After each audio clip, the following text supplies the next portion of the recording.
روزہ اسلام کے 5 ارکان میں سے ایک ہے اور اس کے بے شمار روحانی، جسمانی اور معاشرتی فوائد ہیں۔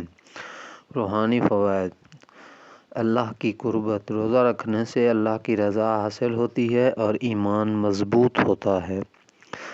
تقویٰ پیدا ہوتا ہے: روزہ نفس کی پاکیزگی کا ذریعہ ہے اور برے کاموں سے بچنے کی تربیت دیتا ہے۔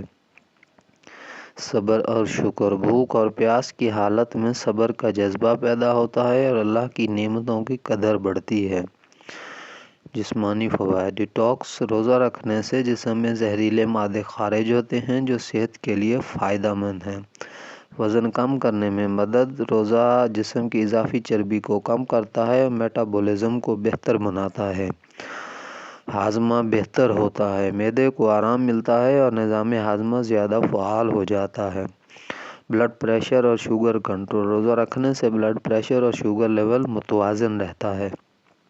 غریبوں کی حالت کا احساس: روزہ رکھنے سے بھوک اور پیاس کا تجربہ ہوتا ہے جس سے غریبوں کی تکلیف کا احساس بڑھتا ہے۔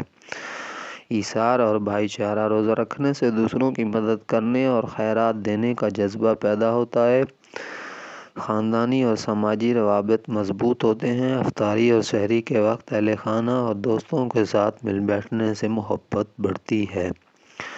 ذہنی سکون اور خوشی: روزہ رکھنے سے ذہنی دباؤ کم ہوتا ہے اور دل کو سکون ملتا ہے۔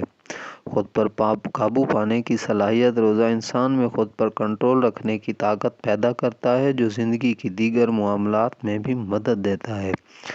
روزہ صرف ایک عبادت نہیں بلکہ صحت مند زندگی گزارنے کا ایک بہترین ذریعہ بھی ہے جو جسم، روح اور معاشرے کو بہتر بناتا ہے۔